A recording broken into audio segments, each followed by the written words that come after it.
A tentativa de tríplice refutação do agnosticismo, do relativismo e do niilismo ocorre na obra de Mário Ferreira dos Santos, principalmente em 2 livros, Filosofia Concreta e Filosofias da Afirmação e da Negação, que compartilham do mesmo corpo de teses expostos de maneira diversa, o que facilita que as sintetizemos em nosso vídeo.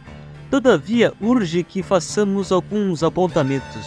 Em primeiro lugar, o filósofo não está interessado numa impugnação que inclua os elementos históricos implícitos nas teses. A construção de seus argumentos exclui a historicidade conceitual e trata os itens como teoremas matemáticos submetidos ao reductio ad absurdum. Portanto, não encontraremos aqui contestações ao niilismo de tal ou qual autor, mas ataques à ideia nihilista enquanto forma de negação.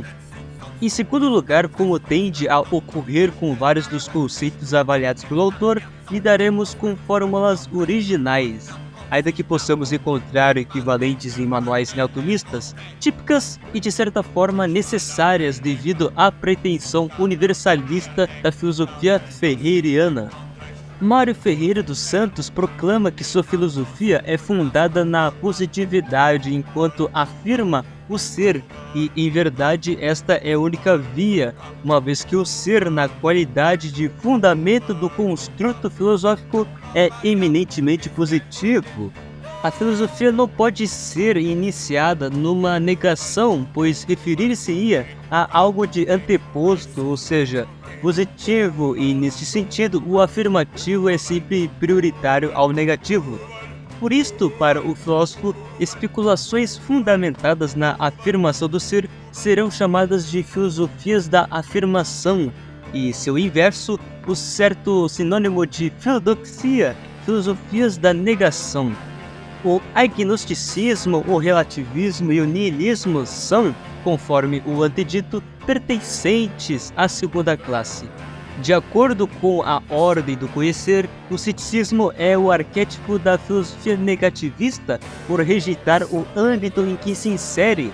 No limite, o ceticismo nega a si mesmo na medida em que impugna a avaliação de sua veracidade.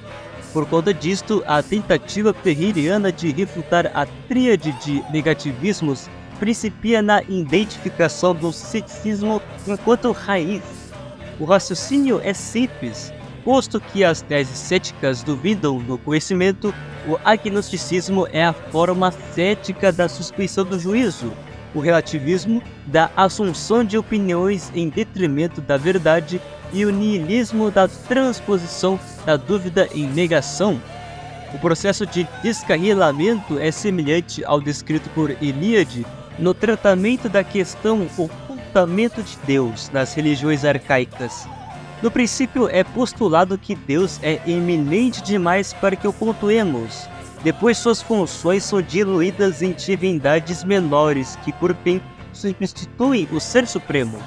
No caso epistemológico, a verdade é desacreditada, substituída e então negada. Temos, portanto, 3 graus de negação.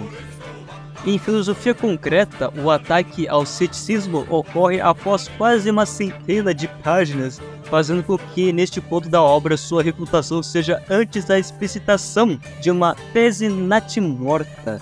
Eis algo bem claro para o filósofo. Ontologicamente, o ceticismo universal, em face das teses já demonstradas, não procede, pois nenhum cético deixaria de reconhecer a validez abudítica do que expusemos. Caberia discutir apenas a posição nihilista.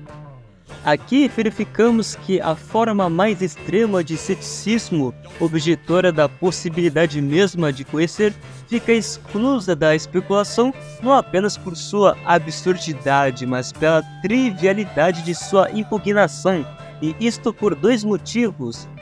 A tese implode por afirmar que sabemos que não podemos saber, e B. A abundância de exemplo em contrário. Ora, as quase 30 teses expostas até o momento são exemplos de verdades acessíveis. Logo, esta forma de ceticismo não faz sentido para o filósofo. Restam então formas mitigadas de ceticismo, que serão reduzidas a 2 argumentos, um a priori e um a posteriori. O primeiro, de natureza a priorística, consiste na seguinte proposição: é impossível encontrar racionalmente um critério seguro e inapelável da verdade, pois para afirmá-la precisaríamos demonstrar a veracidade das afirmações, o que exigiria outra prova e assim ad infinitum. Este raciocínio, quiçá a pegadinha cética mais antiga de que se tem notícia, não se segue para Mário Ferreira, por pressupor que a única forma de verificação das proposições é a demonstrativa, algo falseado na terceira tese da filosofia concreta. Prova-se mostrando e não só demonstrando. A validez da objeção exige a demonstração de sua veracidade, algo negado em seu enunciado, logo é falsa sob seu próprio jogo. Novamente, basta um exemplo em contrário para a refutação positiva da objeção. Digo, deve haver alguma proposição cuja evidência dispense uma demonstração. Ora, o algo a primeira tese da filosofia concreta é evidente, então a objeção cética não vale. O segundo argumento cético, a posteriori, afirma o seguinte: nos enganamos frequentemente de várias coisas. Por nos enganarmos algumas vezes, é prudente desconfiar que nos enganemos sempre. Logo, não é seguro que tenhamos certeza alguma. Este argumento tão antigo e tão moderno é tratado como improcedente por conta de uma generalização indevida e, novamente, possui 2 defeitos. O primeiro é a sua característica aniquilante, pois caso nos enganemos sempre, então também quando afirmamos que nos enganamos todas as vezes. Caso haja alguma vez em que não nos enganemos, impugna-se a objeção. Ora, a proposição de que algo há é certa e não pode ser falseada por uma contraparte unívoca. Então temos pelo menos uma certeza e a objeção cética não vale. O filósofo ainda colige uma outra objeção contra o ceticismo, a sua impraticabilidade, uma vez que suas negações não podem ser levadas a sério sem uma paralisia. Não conversamos com as pessoas duvidando de suas existências da mesma forma que não desacreditamos que comemos enquanto mordemos um hambúrguer. É possível sim negar que a rigidez de tal clareza e certeza difira daquela obtida numa demonstração de viés matemático. Entretanto, isto não nos autoriza a generalizações feito àquelas que afirmam que a única forma correta de conhecimento é a dedutiva a priori, o que configura uma violação do senso das proporções por 2 motivos. A. Postula critérios de conhecimento impossíveis, contraditórios com o que efetivamente conhecemos, e B. Reduz vários setores da realidade a apenas um de seus aspectos, ou seja, uma forma de pars pro toto. Temos, portanto, formas de pensamento metonímico, e assim findam as objeções contra os céticos. A cristandade está como fogo.